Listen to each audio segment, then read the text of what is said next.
What's going on? Ryan Pineda here, back at you with another masterclass. Today, we are talking about wholesaling and how to do it step by step. And this is going to be the most comprehensive guide I have ever done on the subject. In fact, we're going to talk about what exactly wholesaling is, how you can go make $10,000 a month in the next 30 days, how you could make potentially $100,000 a month. I know wholesalers that make millions of dollars a year. So I'm going to show you how they're doing it, what exactly it is. The next thing we're going to cover is how do you find deals? What are the different marketing strategies to get in front of these sellers to get great real estate deals? The next one is going to be how to negotiate. Once we're talking to sellers, what are the different scripts? What are the steps to negotiating? Then that's going to lead into number 4, which is how to find buyers. How are we going to go sell these deals now and make our spread? And then lastly, once you've got all that figured out, how do we scale this to the next level? What's it look like with hiring different people? So the first question is, what exactly is wholesaling? Well, it's very simple. If you've never heard about it before, it is my favorite way to get started in real estate. In fact, it's my favorite way to do real estate, period, because it has almost no risk. It is very simple to scale, and you can get an immediate return. It doesn't take much time at all. So here's how it works. In a wholesale transaction, there are 3 parties. The first party is the seller. This is the person who owns the home. The second person is the wholesaler. So this would be you in this case. And then the last one is the buyer. This is the person who's actually going to end up buying the home. So first off, wholesalers are just really good at finding deals. They're really good at just finding these sellers who want to sell their property at a discount and in turn turning that into profits. And so if I'm a wholesaler right now, let's just say I find a seller who's willing to sell me their property for $300,000. Now, to make numbers simple, let's just say that, fixed up, it's worth $400,000, right? We would call this the ARV, after repair value, all right? So they're willing to sell it to me for $300,000. If I give them that, they are then going to give me a contract to purchase the home. Now notice how I'm saying a contract because I don't actually buy the home yet, right? I just have the right to buy the home because I'm willing to give them $300,000 in a contract. Well, the next thing I'm going to do is look for a buyer. Now, this buyer is going to be willing to pay more than whatever I have it under contract for, which is $300,000. So let's just say this buyer is willing to pay $320K. Because even at $320K, they know they're still going to make a great deal on it. If it's worth $400,000 fixed up, maybe they can flip it, make some money. Maybe they can keep it as a rental property. The list goes on. But, maybe this buyer is willing to pay $320. So what's going to happen is I am going to assign him my rights to the contract. So I have a contract. Nobody else can buy this property. Only I can because legally they're in contract with me. A seller can't go into contract with multiple people. They would get sued. It's happened before. A lot of people ask me that. They're like, well, why doesn't the buyer just go directly to the seller? Because you have a contract. You have the rights. So in order for you to now gain the rights to buy this property, I have to assign my contract to you. And this is all in the paperwork you use and everything else. So, it's legal to assign a contract. Now, once I've assigned them the contract, they're going to pay me what's called an assignment fee or a wholesale fee. And in this case, the fee is just the difference between what they're willing to pay and what I have under contract for. So I'm going to make a $20,000 wholesale fee in this case. Now, when it's all said and done, now that the buyer has the rights to the contract, they're going to be paying the seller $300K for it, and then the seller is going to give them the home. So when you look at how a wholesale transaction plays out, the seller gets what they originally wanted, which is $300,000 for the property. The buyer gets a great deal at all in $320K, and I, as the wholesaler, make $20,000 for simply just setting the deal up. Finding the seller and finding the buyer. And so wholesaling is essentially how it sounds, like you're just the middleman. And this has been around for decades. People have made millions and millions of dollars with this. We've made millions. I've actually paid wholesalers millions of dollars when I was the buyer, not the wholesaler. So, overall, wholesaling is a great thing. A lot of people say, well, I heard wholesaling's like, it's becoming illegal and states are cracking down and blah, blah, blah. Let everyone else think that so you can make all the money. Let all the other people worry and be fearful because those people are never going to make money anyways. So wholesaling is not illegal. You don't need a real estate license. And in fact, there's a couple of states that have rules. There's very simple ways to work around those rules and do different types of wholesaling and still do the same premise, okay? So don't worry about any of those people, all right? And if you're one of those people, okay, just trust me, you can still do this. Now, beyond what wholesaling actually is, why would you want to do wholesaling? Well, I'll tell you, there are a few things that I really enjoy about wholesaling compared to other forms of real estate and all that, okay? And I've actually coined this term, cash flow 2.0, for this model I'm about to teach you. And the premise is that, if you wanted to go create cash flow today, a lot of people would say in real estate, you want to go buy rental properties. That's how you make cash flow. And it's actually not true. I mean, if you look at any kind of rental property today, most properties do not cash flow. The average price of a home here in Las Vegas is $500,000, give or take. And the average mortgage on that, if you put the minimum down, right? Let's say you put 3% down, let's just say, your mortgage is going to probably be $3,000, $3,500 a month. Well, guess what? The rent on that property is probably $3,000. Like, you would lose so much money. There's no cash flow. And this is in a lot of markets. And so my premise is, I'm a huge fan of wholesaling because it gives you a ton of cash flow with other benefits too. So the three things I look for, when it comes to any business opportunity, is something that, has minimal risk. All right. So the beauty about wholesaling is it is like almost risk-free. Your only risk is simply just putting properties under contract and earnest money deposits. Like, I'll talk about that here in a sec, but long story short, very minimal risk, way less risk than flipping houses, way less risk than rental properties. And by the way, I still do all three. I have rentals, I flip houses, and we wholesale. But wholesaling, for sure, has the least amount of risk. It's almost non-existent, all right?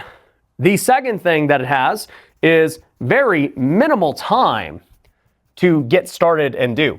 I mean, if you were to get a property right now, you could go wholesale it today. If you're in Vegas, I'll buy your deal, all right? You could go wholesale it today if you got a great deal. In this scenario, if you got this property for $300,000 and there are guys like me that'll pay $320,000, boom. You assign it, and it's going to close in less than 30 days. I don't know of anything else where you could go legitimately make $20,000, $30,000 in less than 30 days.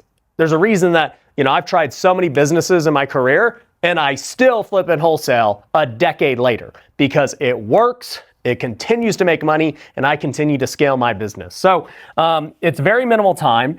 And then the last thing I love is that it has maximum reward. All right? So reward / let's call it return. So for me, if I think about how much money I could make wholesaling, I don't really need much money to do it, right? Because I'm not buying the property. My only expense is going to be marketing, which I'll talk about here and how we find deals. But I mean, if you could spend, say, $1,000 on marketing and you all of a sudden got a deal for $10,000 or $20,000, that is a massive reward and a massive return.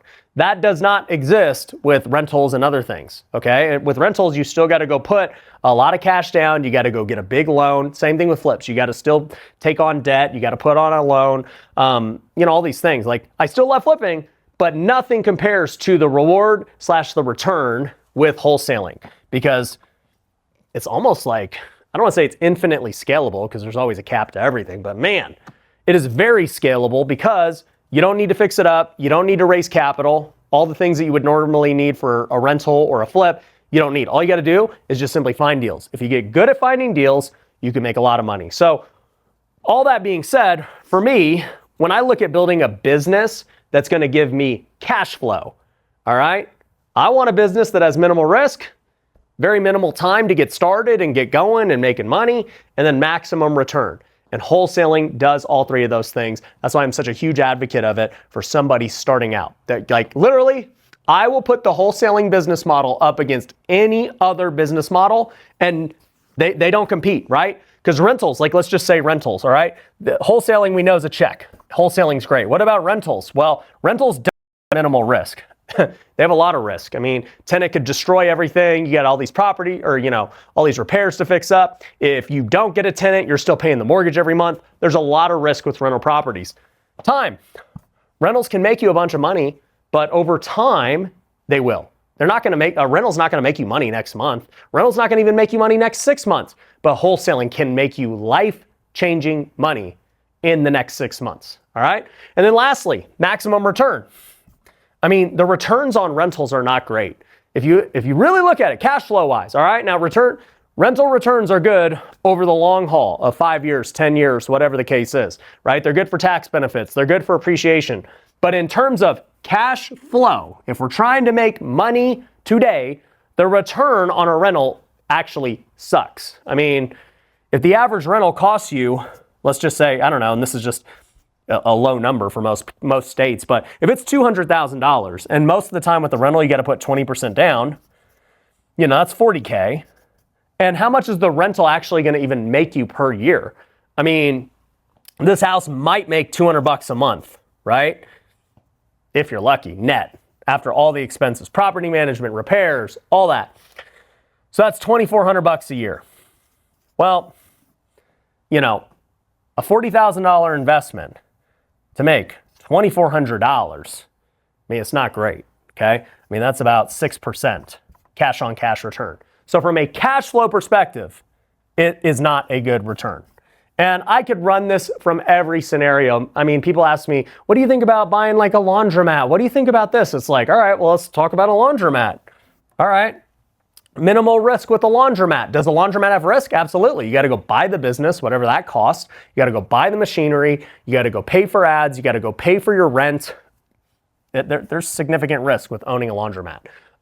What about time? How long does it take to get the laundromat going? I mean, if it's already going, you buy a business, sure, like it's pretty quick. But if you're starting a laundromat, it's going to take a long time to break even. So let's just say like this is a half X, okay? And then lastly, maximum reward. What is the rewards on a laundromat? They ain't nothing special. I mean, if a laundromat gets going really good, maybe the location could make you 10 grand, 20 grand max per month.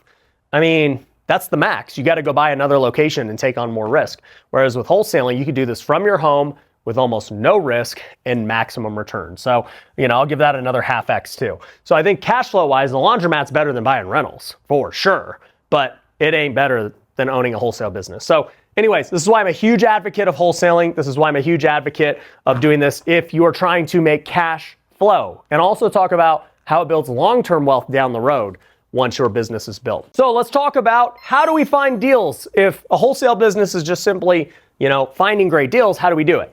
Well, there are 3 ways to find deals, all right? There are the freeways, there is what we call outbound, and inbound.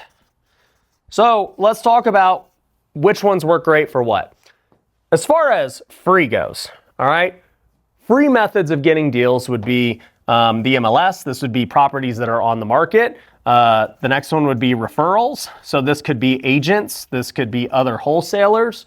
You could do all that. Then you could just like go hustle and like knock doors and, just really get out there and try and build relationships is the key. Now, here's the thing. Do the freeways work? Yes. With like, let's just put like a little asterisk, kind of like Barry Bonds, right? They want to put an asterisk on all his records, even though he's the best ever. With the MLS, you can get deals, but in most cases, you're really having to flip. I mean, most people who are doing free methods, they're having to actually buy the property and flip it because there's already a middleman involved. There's already agents. There's already another wholesaler.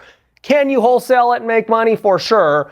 But in most cases, man, the free is really good for just people who want to flip properties, who actually want to buy it, fix it up, and sell it.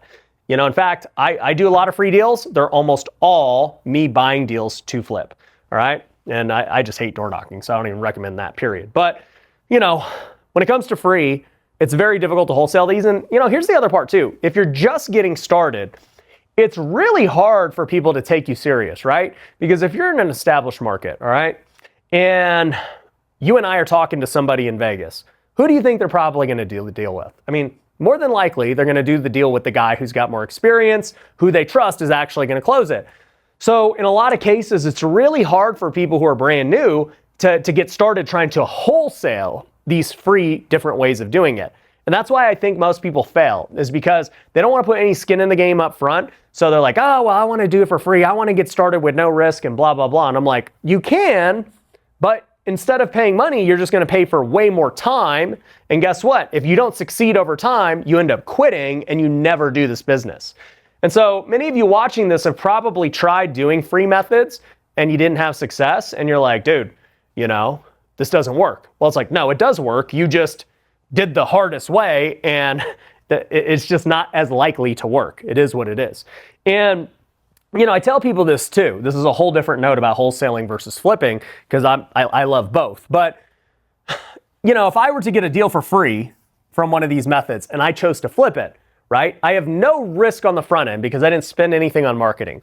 But I take all the risk on the back end, meaning when I buy the deal, I got to get a loan, I got to get hard money, I got to do all this stuff. And guess what? I could lose money on the flip. I mean, I've lost millions on flips over the years of my career. I've flipped, probably 600-700 homes at this point. And yeah, I've lost quite a bit on certain flips. So, even though you don't have front end risk, you have back end risk. So for me, when I look at it, I'm like, well, if you're going to go buy a flip, average house in America is probably around 500K and in big states and big markets, it's like, that's 500K of risk. Even if you're not putting up the money, you're on the hook for 500K with a hard money loan or private loan, whatever. Or you could take front end risk and spend money on marketing and try to wholesale at a higher clip. And yeah, maybe you're spending, $1,000 a month or, $5,000 a month. To me, that's significantly less risky than going and getting a loan for 500K. I would rather get a friggin' spend money on marketing at $1,000 or $5,000 a month than take 500K loans. Now, I do both personally, but I'm just saying from a standpoint of risk, people don't think about that when they start wholesaling everything else. They want to get everything for free and they don't realize that they're wasting a lot of time. And if they end up flipping, they take back end risk versus just taking some front end risk and accelerating the time at which you get a deal. Okay. So that being said, free works. I just don't believe in building your whole business on it. I think that inbound and outbound allow you to scale a wholesaling business and get deals way quicker. Okay. So let's talk about that, right? What is outbound marketing? Well, outbound marketing is where you are reaching out to somebody who does not want you to reach out to them. Okay. So this would be you cold calling. This would be you, doing text messages. Those would be the two main ways people do outbound today. Now, here's the thing, right? These people are not asking for you to reach out to them. You're pulling a list and you're saying, hey, I'm going to pull a list of foreclosures. Hey, I'm going to pull a list of, notice of defaults and, high equity and low equity. There's lots of different lists you can pull and we can teach you guys how to do that. But the point is you're going to pull a list, then you're going to get on the phone and cold call all these people and text all these people. Now, we've made millions doing both of these, okay? But here's what I'll say about outbound. In order for this to work, in most cases, you're going to have to spend at least $1,000 to $2,000 a month on getting your list, pulling data, getting your softwares to do this. You might hire a virtual assistant to try and cold call for you. And if not, then you're cold calling yourself for 3-5 hours a day. This is why a lot of people fail, by the way, because they try to cold call and they do it for a month and they hate it, which I don't blame them because they just did this for a month. Every seller told them to screw off. They got blocked and I get it. I get why most people fail when they do outbound starting out because it sucks. But historically, until now, you would have had to do outbound because you didn't really have a choice. It's $1,000 to $2,000 a month. I'll talk about why they can't do inbound at that budget, up until now. And so it just is what it is. You cold call and text or you bust. It is what it is. But, the other thing I don't really like about outbound these days is it's just getting harder. All of the phone carriers are starting to block numbers. They're getting more strict. All of these things are happening right now in the, cold calling and text messaging space. It's only getting harder. When I was doing this stuff back in 2018, it was the Wild West. It was easy. Now, significantly harder today. People still get deals, don't get me wrong. It's just way harder. And I'll say this, there's actually a lot of risk with outbound. I've actually been sued for over $40,000 on outbound marketing. A guy, we cold called a guy And he said, he tried to say we cold called him like 100 times, and which we did not. I think we called him like once. But other people called him 100 times because this guy's like on a notice of default list or whatever. And he was a litigator. And he actually said, you guys called me 100 times. I'm suing you. You didn't have my permission. I asked to opt out, blah, blah, blah. And even though he was wrong, I still had to pay all these lawyer fees, and it ended up being cheaper to settle with this guy because it was just like crazy. And so cold calling and texting and outbound in general carry risk, whether people realize it or not. And so for a lot of those reasons, I'm not a huge fan. Now, here's the other part I want to talk about before I go into inbound, is that anytime you're doing free or outbound, it's always going to be what we would call a non-exclusive lead. Meaning, everyone else has access to all these leads too, right? I mean, if the property's on the MLS, everyone in the world can go see it on Zillow right now. So if you're trying to make offers on the MLS, well, clearly you're competing, like with a lot of people. Same thing with referrals. Like if agents or wholesalers have deals, they're shopping it around to multiple people. You're not the only one. With cold calling and texting, there's a reason that guy got called 100 times. Like literally, there are 100 other people, or however many, 30 people calling him multiple times because he's on the foreclosure list or whatever else. So whenever you're on a budget, you're always going to have non-exclusive leads. So a lot of times people tell me, especially when we talk about inbound, they're like, well, dude, I don't want to buy a lead that somebody else has access to. Guess what, ding dong?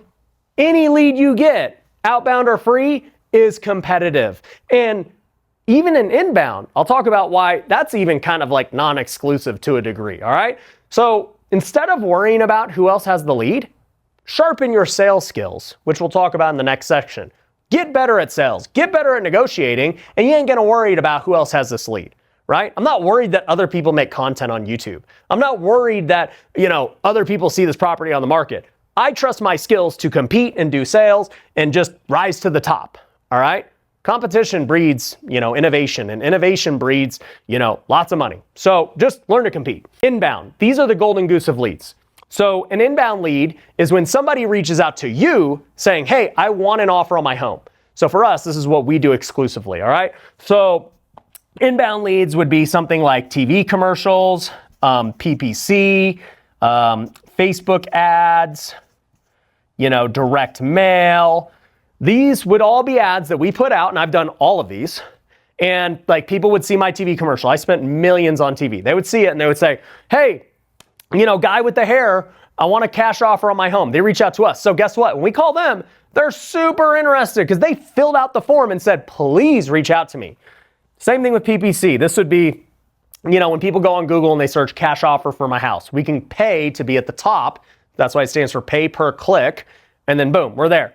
Facebook ads are great too because, right now this is our predominant strategy, by the way. I spend all my budget. We actually do this for other clients too. Like we run my ads with me in their market. So they get my brand, my marketing team, everything else. We run my ads in their market. People all across the country, they're getting deals with our leads. We just do it all for them, right?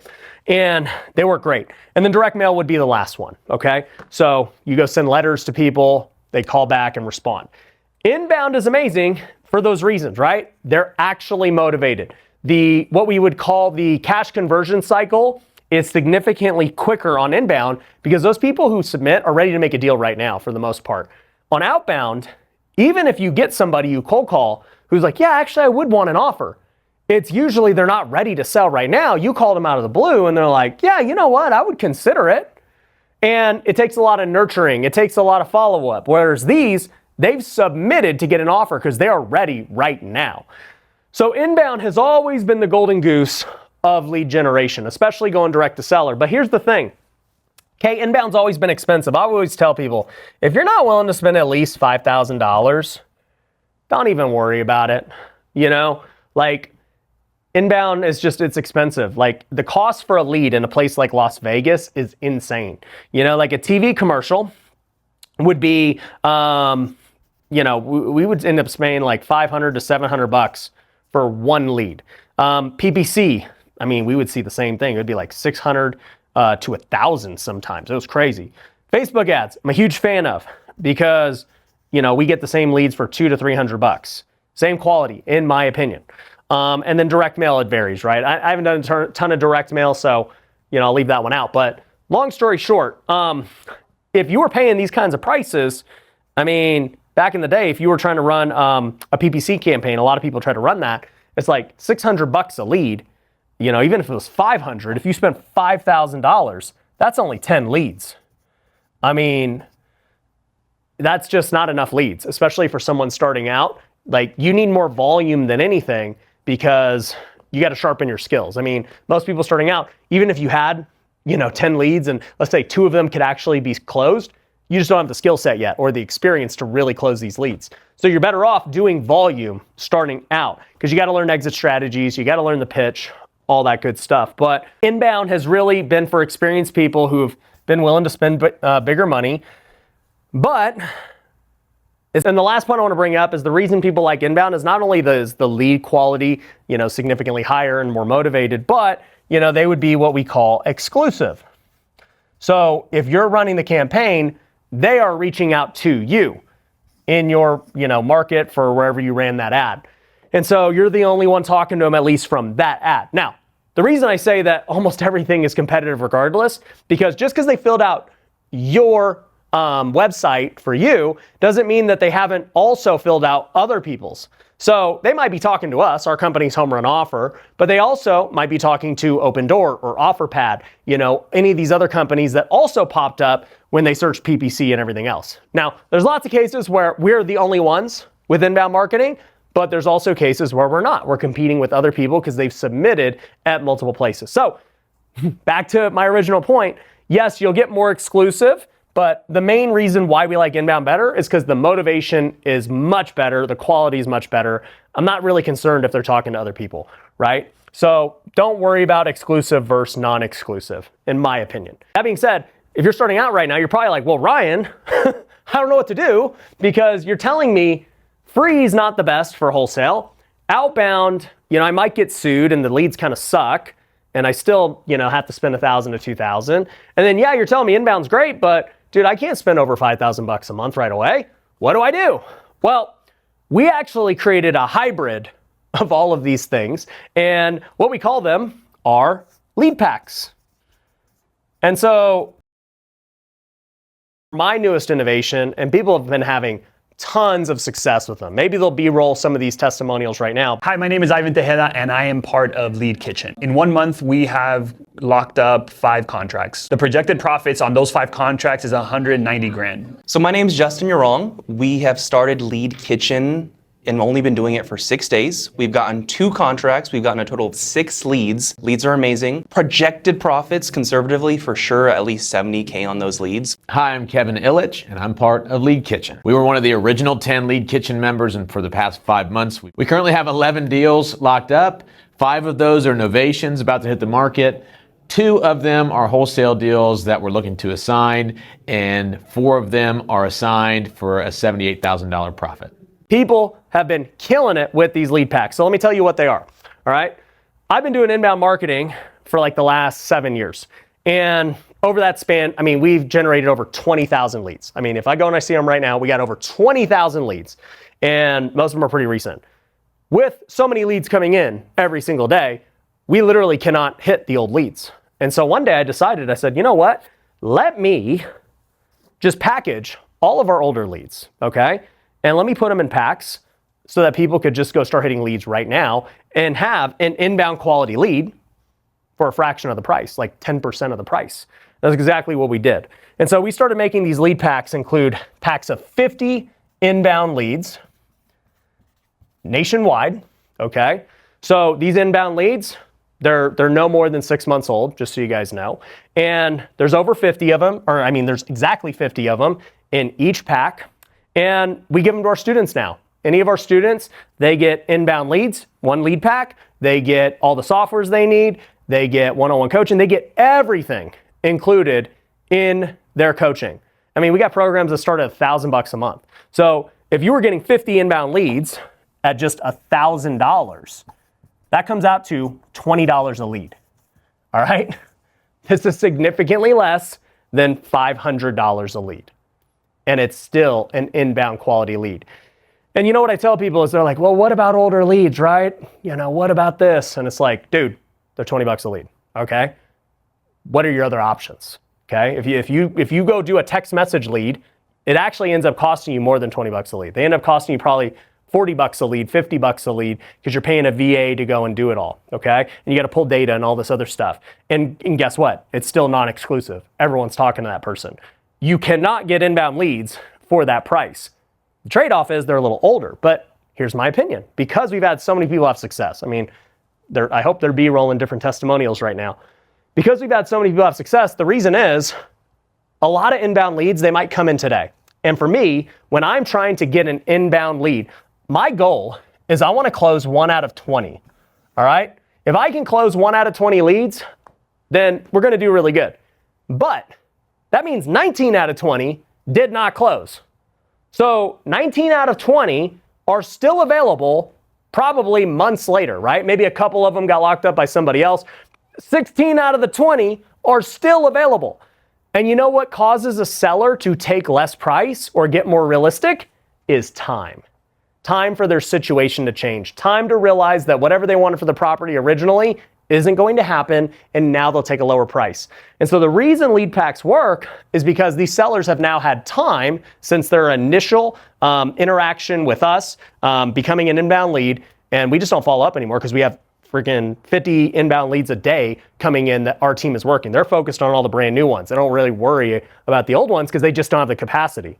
So I said, well, let's just make lead packs and start packaging those for our students. And they're having tons of success with it. So overall, in my opinion, I think it's the best option. I mean, I'm biased, clearly, but I've yet to have anyone legitimately tell me there's a better option at that price. I would rather take 50 inbound leads, right? I don't care that they're non-exclusive. I don't care that they might be a little bit older. I would rather have 50 inbound leads that I can go talk to right away that I know have expressed interest versus for the same price, actually more, cold calling random people that everyone else is talking to, or trying to go figure out all the free methods and, having everyone else deal with, selling it to experienced people. Like I can't find any other way. And I've been teaching real estate now for the last 7 years in coaching. And we used to teach people these two methods. I mean, because they were the only two. We said, hey, it sucks, but you got to cold call, you got to text. Hey, just network like crazy. But now this has led to way more success than anything else. And so regardless of what method you choose, you're going to be doing one of these 3 methods if you are getting started. You're going free, you're going outbound, or you're going inbound. And all you got to really do is just decide, what's my budget? Okay, if my budget's $1,000 a month, you decide. Would you rather have something like lead packs, or would you rather have something, cold calls? You choose. I'd rather have lead packs, personally. Now, that being said, one of the big things that people ask me is they're like, okay, well, let's say I did that. I don't know the different markets. I don't know what to do. Well, let's talk about that. Let's talk about negotiating, whether you're nationwide or whether you're local. So let's talk about how to negotiate. For us, we've done this multiple ways, right? We used to go in person on everything we did. So when we were in person, we had to be in a local market. Now everything we do is virtual. So it's gotten significantly easier to close virtual, and only because of the lead type, right? Somebody is more willing to trust you on an inbound lead virtually than if you just cold call them out of the blue, right? That's why cold calling takes more time to build trust and rapport because they don't really know you. And that's why also too, going in person on appointments with cold calls and other things work really good. I used to have the thought, and this was us when we did TV commercials, that in person was always going to be better because when you get belly to belly with somebody, you're just going to get a better deal. And I believe that for many years. We did this for many, many years. We would get leads, set an appointment, and go on in person to close the deal. But I have since seen that things have really shifted as time has gone on. Virtual is gaining more popularity because so many people are now used to it. All of these different companies like Open Door and Zillow and OfferPad, they've kind of normalized getting an offer right here and now on your property. And so way more people are willing to talk price out the gate on virtual. They're more than willing to sign DocuSigns over the phone right then and there. And in fact, I would say we close now 90% of our deals virtual over the phone. And in many cases, we're able to close it on the first call, okay? And so negotiating has gotten significantly easier virtual, and then it's allowed us to open up to multiple markets. So now we close deals all across the country. That's why lead packs work, because it doesn't matter where you are, you can just close virtually over the phone. Now, that being said, I'm gonna talk about why closing today is so much different than before. And it's because of a new exit strategy that not a lot of people know. So before, there would be the cash offer, which is what we would always do, right? This would just be a lowball offer. Kind of the example I said before, get the property at $300,000, find somebody willing to pay $320 cash, it's worth $400, whatever, right? That would be the cash offer. Then historically, if cash didn't work, we would shoot for a listing. We'd say, okay, you don't want a low offer. How about we refer it out to a realtor? We'll charge you 2%, 3%, whatever the case is. Well, the thing that we are doing more than both of these now is what we call a novation. And novation has really changed the game when it comes to wholesaling. And the easiest way to explain what a novation is, it's essentially wholesaling the deal on the MLS. So imagine, instead of getting a cash buyer, an investor, somebody who actually, needs to get a discount to make a profit, we were able to then instead sell it to what we would call a retail buyer, somebody who's going to live in the house.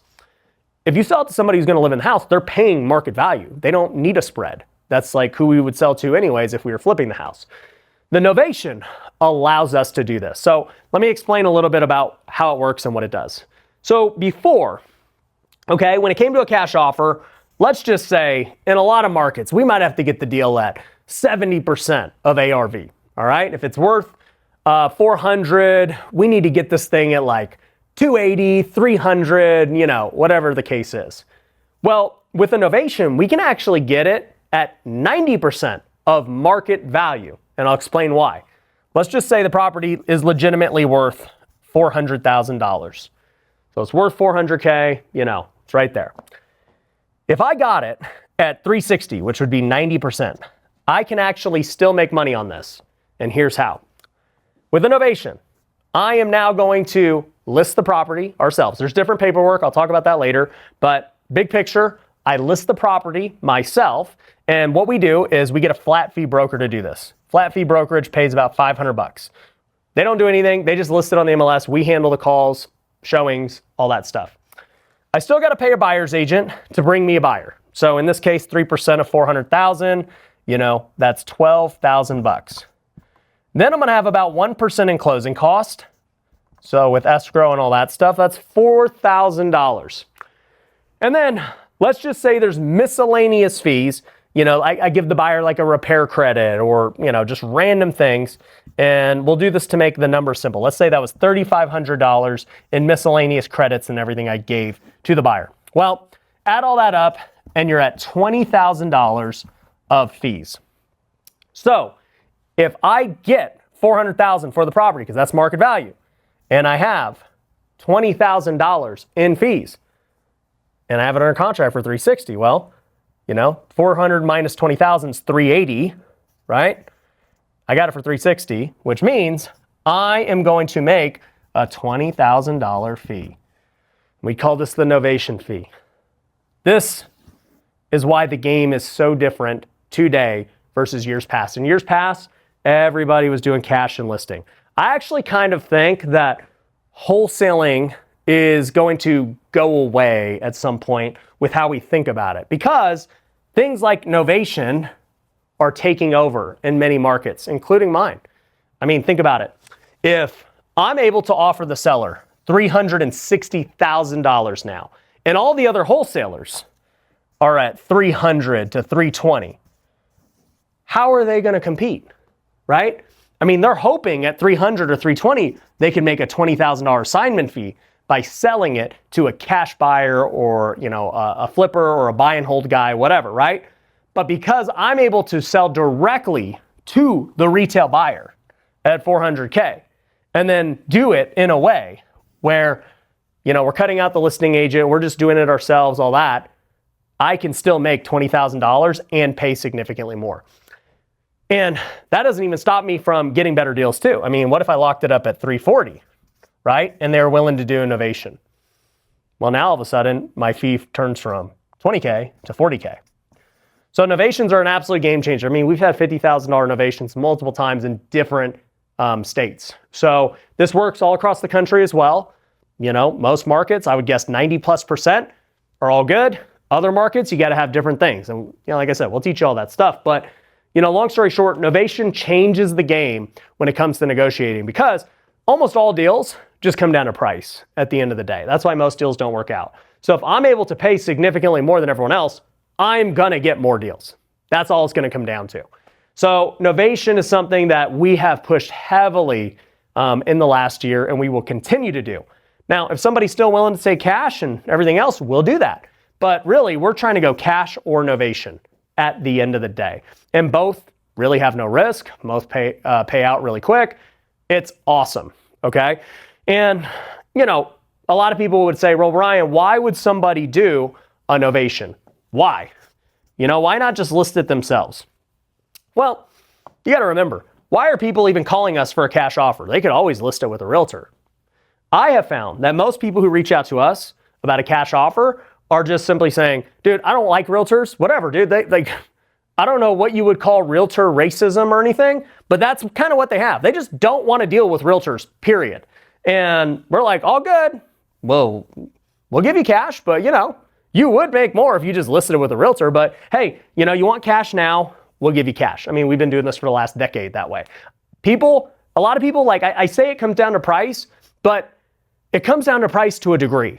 There's always, you know, a price that somebody's willing to pay for convenience. I mean, when you think about when you trade a car into the dealership, they're all, you know, when you trade it into the dealership, they're going to give you less than you could have got if you tried to sell it private party on your own, all that stuff. The reason you're willing to trade into the dealership is for convenience and certainty and ease. So that's the same reason these people go with cash. So what does that have to do with a novation? Well, it's the same thing, right? When we're talking to a seller about a cash offer, this is literally kind of how the pitch goes. They might come in, right? Let's just use this example, right? It's 400K. You know, that's what we think the market value is. We say, hey, Mr. Seller, how much would you want for the property? Let's just say the seller says, I want 380, all right? Well, clearly we know that it's not going to be anywhere close to our cash offer, right? If our cash is at 300, 320. So we kind of know that novation is going to be the goal right off the bat, right when they tell us the price. Most wholesalers today, if somebody says they want 380, are just pivoting to a listing. They're saying, oh, well, cash is no good. You know, we get listed with a realtor. And then these sellers are saying, dude, I don't want to list it with a realtor. That's why I came to you for cash. I don't want to deal with all that, right? So here's what we do. We say, hey, you know, you want 380. That seems pretty close to market value. Would you agree? And they'll say, yeah, you know, whatever, right? We're like, you know, I'm looking in the market right now. I'm looking at different comps, and it looks like cash deals are going for like 280 to 300, maybe even 320 at a high point. I'm pretty sure you're probably not going to take that. And when you say that, one of two things are going to happen. The first is they're going to say, yeah, absolutely not. There ain't no way I would take that. And you're going to say, yeah, I know. I was just telling you what they're going for. But here's the thing. Let me ask you, Mr. Seller. If I was able to get you close to that 380 price, do you care who buys the property? And they're going to say, no, I don't care. And you're saying, great, I didn't think you would, right? Here's the thing. We've got another way that we can, you know, get your property bought. You know, obviously cash investors aren't going to pay for it. They got to make money. You know, you got to have some kind of margin or spread there. It's just not going to really make sense. But we can still get you the same convenience, the ease. You don't have to pay any realtor fees. You don't have to fix anything up. You don't have to pay any closing costs. We'll still do all the same things with the cash offer. The only difference is we're going to need a little bit more time. And, you know, when you talk about time to the seller, it's just going to be dictated on the market you're in. So if you're in a hot market, it's not as much time. If you're in like a rural, you know, colder market, you're going to need more time. So I might say to a seller, you know, instead of closing, you know, in 30 days, we might need 60 to 90 days. Would you be okay with that if we're able to get you a higher price? And you would be surprised how many sellers say, yeah, I'm fine with that, right?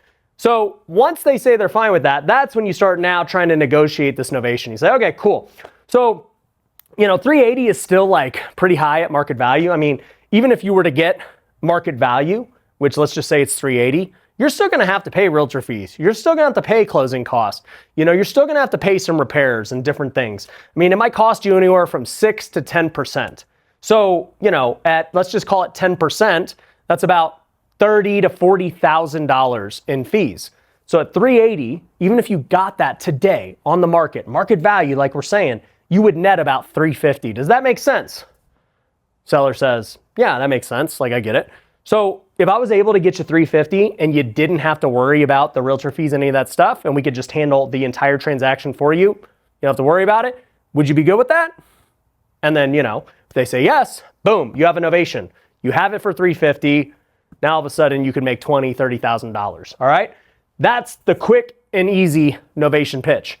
But also what happens is sometimes even when you're talking about that, you throw out that number of 300 to 320 and they say, yeah, that makes sense.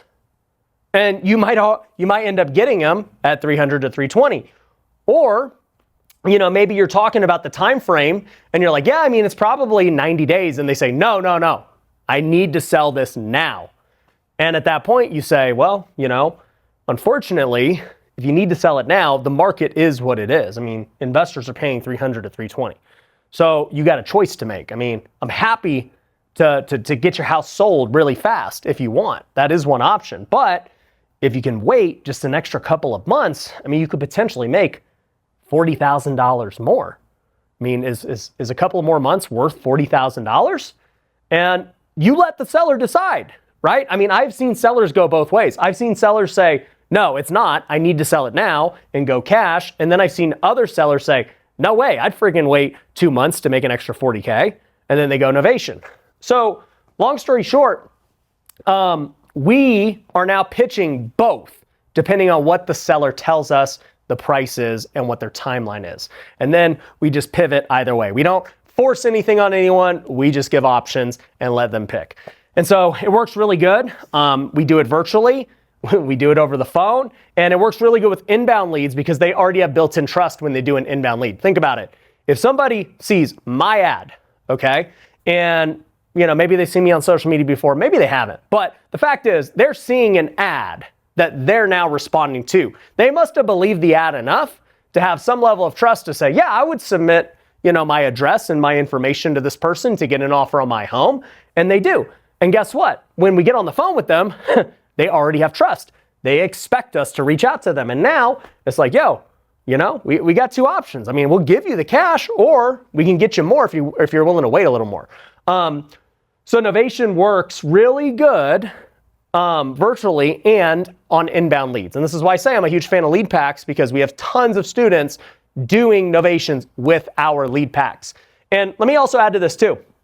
For those of you who have, I should have said this on the marketing side, but for those of you who have a bigger budget, you don't have to do just lead packs. You can actually do what we call Lead Kitchen. That is my marketing agency where we run my ads in your market. So, I mean, we're running all across the country. If you're in, Dallas, Texas, we could run my ads that are already proven to work, my brand, my marketing department in Dallas, Texas, and you would get every single lead exclusively to you.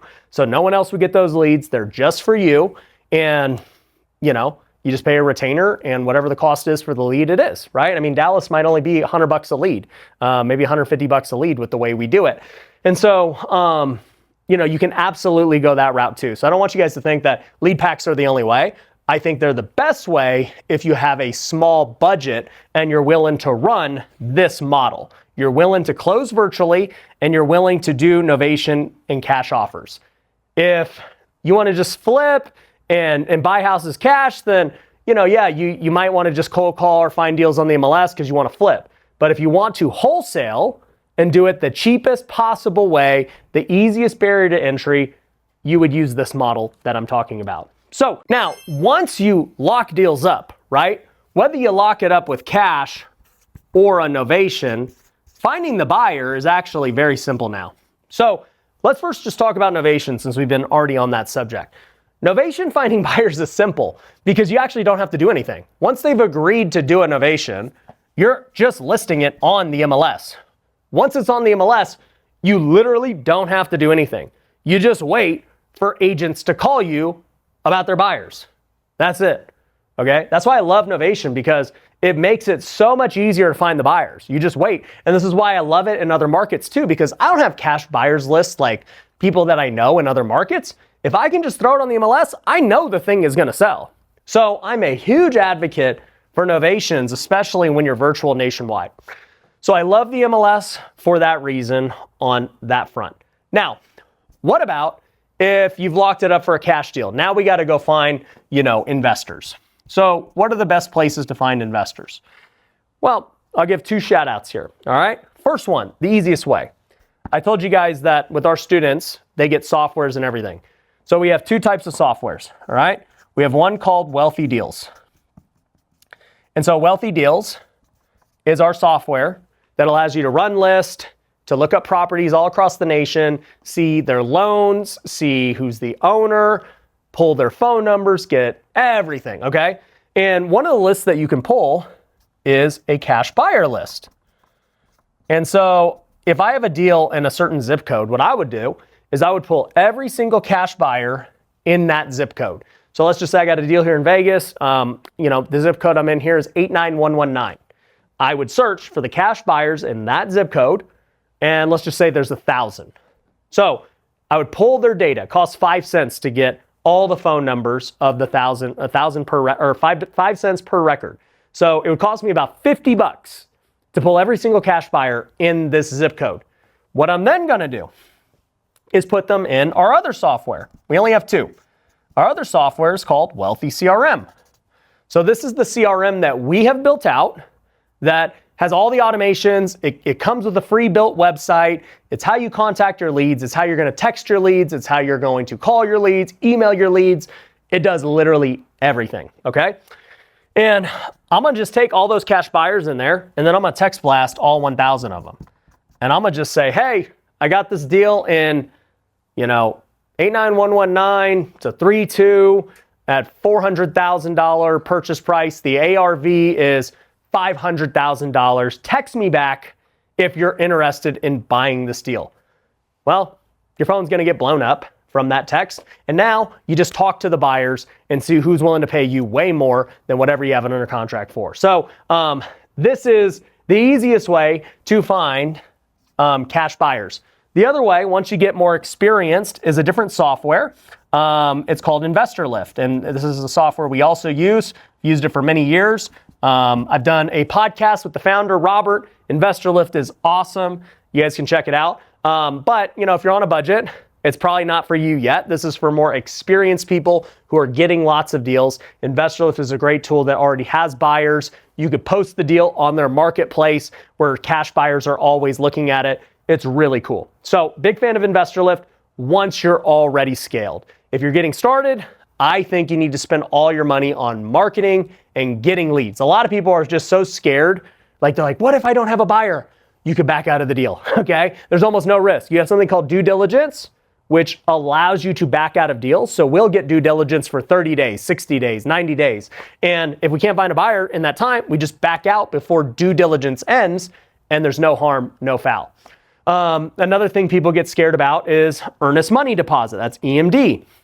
Well, earnest money deposit is the money you put down on a deal once you have a contract. And this could be whatever you negotiate. It could be $10. It could be $100. A lot of our EMDs are $500. So this is your only risk, but guess what? You get it back if you back out during due diligence, DD. So, I would put my earnest money deposit down, say it's $100, and let's say I got 30 days due diligence.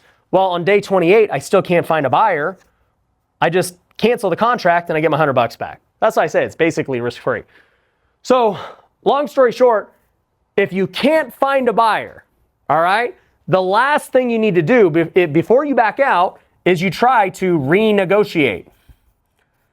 So what we do is if we have a cash buyer, all right, or a cash deal, let's just say we got it under contract, maybe high at 330, and all the cash buyers are saying, no, dude, we're at, 310. We'll go to the seller and we'll say, hey, look, here's the deal. We had a bunch of people look at it, like you said. Maybe they even saw them. Maybe they showed the house. It needs a little bit more work than we thought, right? Whatever the reason is. All we're going to do is just say, look, here's the deal. We got to drop the price if we want to make this happen. And so we need to get the price down to, we might probably start them at like 290 or something else, so that at least we have room to negotiate and come up to our spread. And they might say, oh, I can't do 290 and blah, blah, blah. And you say, well, what can you do? And they might say, oh, I can do 310. Let's just say they're at 310. Well, we wouldn't make any money at that. We say, well, we can't do 310. There's no money to be made. They say, well, I don't know what to tell you.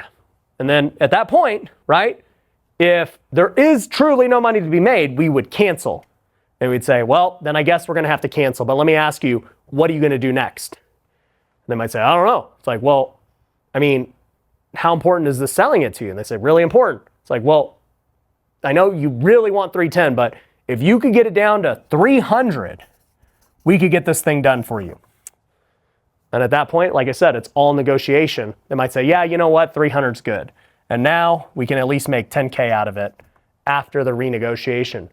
That's on a cash deal. Now, what I love renegotiating is novation deals. And we don't actually have to do this very often because we know with a novation where we need to be. But the best part about renegotiating a novation is it's already on the MLS. So here's the thing, right? When you go cash, everything is off market. And so if you try to renegotiate a seller, a lot of times they'll just say, you know what? I'm good. I'm just going to list it with the realtor now because I'm going to get more doing that. And so the realtors benefit when you can't get the deal done. But when you're already on the market, they have no choice.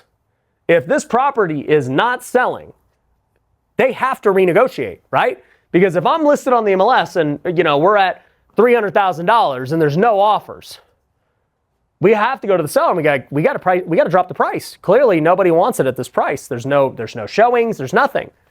And the seller can't just be like, oh, well, I'm not going to do that. I'll just list it with somebody else. Like, that doesn't happen. Like, it's already listed. Nobody wants it. Listing it with somebody else ain't going to make a difference. And so anytime we've had a novation, it almost always closes because we are either priced right from the beginning or maybe we're not, and they have no choice but to drop the price because we're kind of like already at the end game when it comes to finding a buyer. We're already on the public market. Everyone can see it and no one wants it. What else you want us to do? There's no one else in the world who would want this. So novation is so much better for renegotiation. That's why I say I'm a huge fan of novation. That's why I'm really pushing it more. I think it's a better option for the sellers. It allows us to do more deals. We make more money. The renegotiation's easier. I'm just a huge fan of it. So that's like why we teach our students to do it so much more. And then when you're on novation, the buyers just come to you. You don't even have to go reach out to buyers and all those other things. So that's how we find buyers. So now that we've learned how to find deals, negotiate them, and sell them to buyers, the next question is, how do we scale this thing? How do we scale from $10,000 a month to $50,000 a month to $100,000 a month, whatever, right? The cool thing about a wholesale business is it's really simple. And already 2/3 of it can be automated. So if you really break down a wholesale business, there's 3 components, okay? You got the marketing department, you have the acquisitions department, and then you have the dispo. So marketing is obviously what we talked about earlier with getting the leads. Acquisitions is us negotiating with the sellers. And then dispo is us finding the buyers and negotiating with them. So when I think about scaling this, it's actually very simple to scale. For one, marketing is already automated and scalable if you do it the way I just said. If you're doing inbound leads, whether that be lead packs, lead kitchen, your own PPC, I don't really care.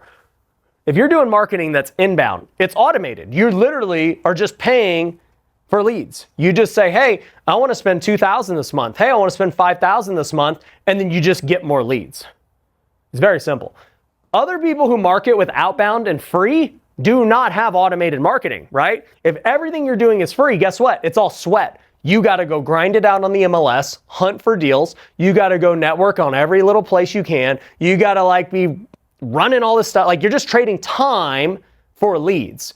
Whereas inbound, you're trading money for leads instead of time. And as we know, time is limited. Money is not. You can get more money. So you can actually automate marketing from the jump with things like lead packs, but you can also, scale it very simply by doing inbound. This is why most people, as they scale, they all go towards inbound because it's far easier to scale than outbound or free. So let's talk about the other ones. Well, I'm going to jump to Dispo because I also think Dispo is already pretty automated. I mean, if you're doing novations, there's not really anything you got to do, because if you get them locked up for a novation from acquisitions, all you got to do now is just wait. And in fact, you could just hire a realtor to do novations for you.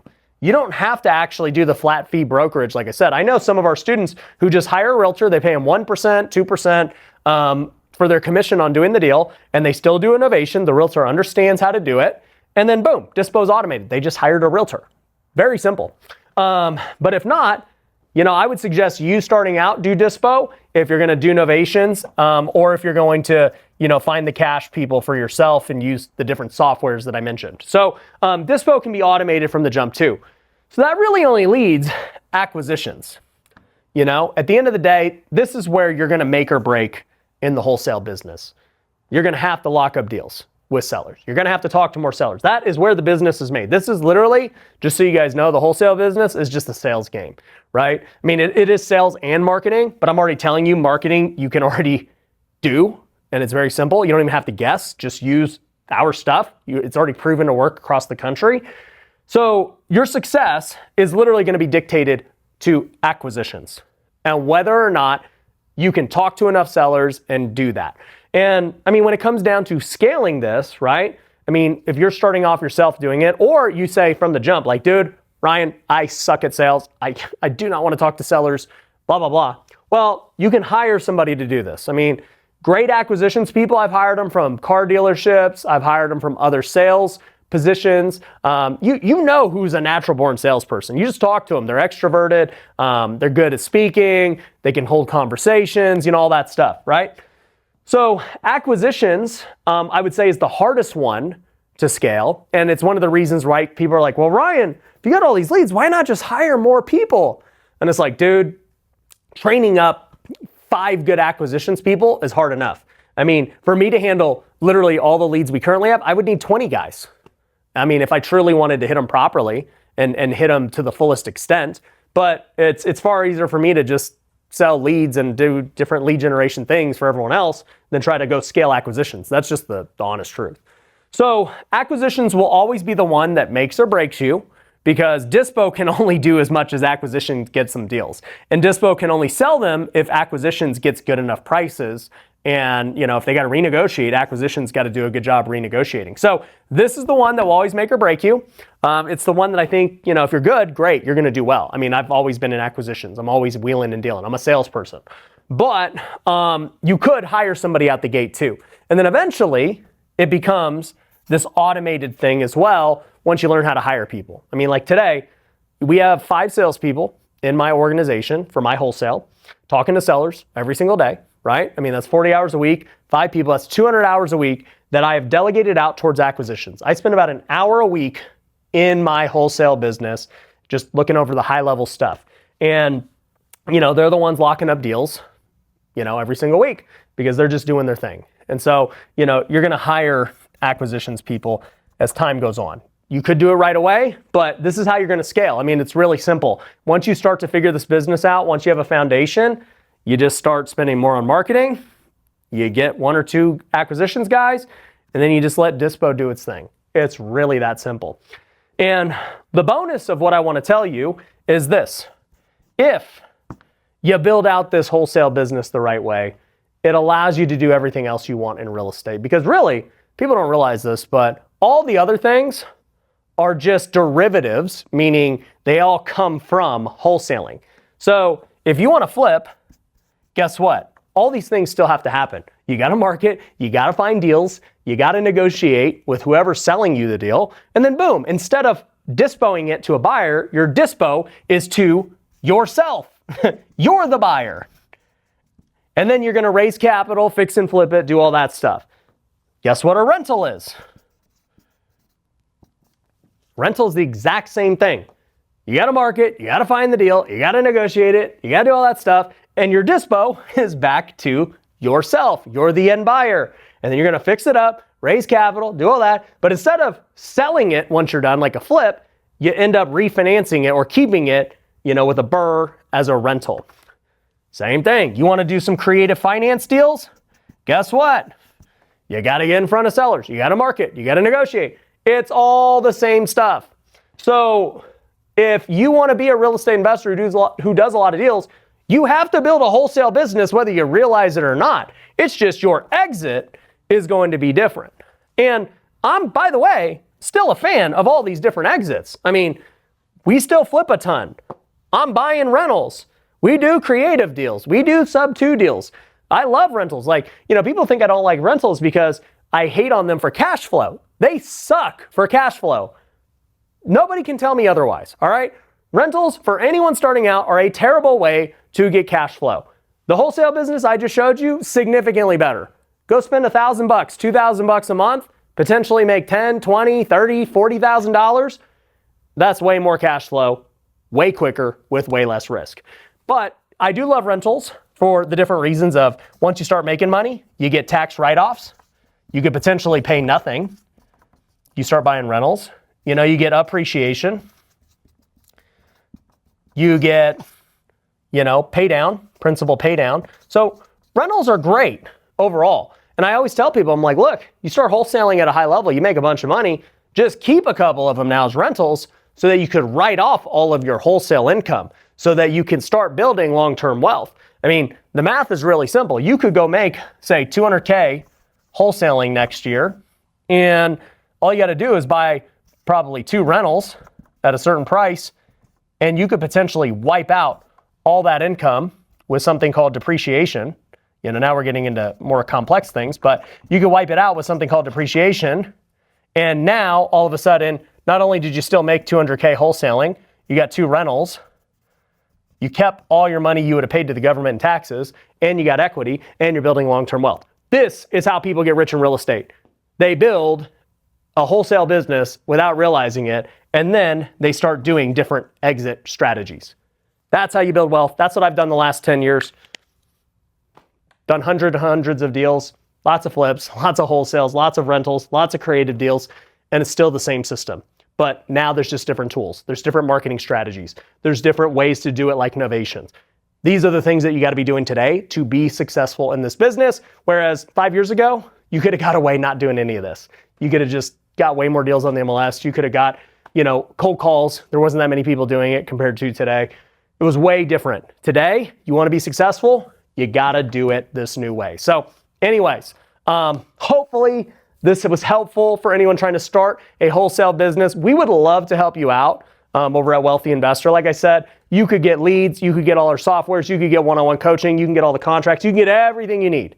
All right. You can start for as low as $1,000 a month and literally have all those things. I don't know anywhere else that exists at that kind of level. And for me, you're starting a business for $1,000 a month. Like, you can't buy a laundromat for $1,000 a month. You can't even rent a building for $1,000 a month. You got to go buy leads no matter what, one way or another. You got to go get softwares and subscriptions and all this stuff. Like, nothing else like it exists. So we would love to help you out. You can go to wealthyinvestor.com, talk with our team. You can get started today. You can literally get leads today. Start doing this right this second. So excited to see you guys there. Thanks for watching, and I'll see you later.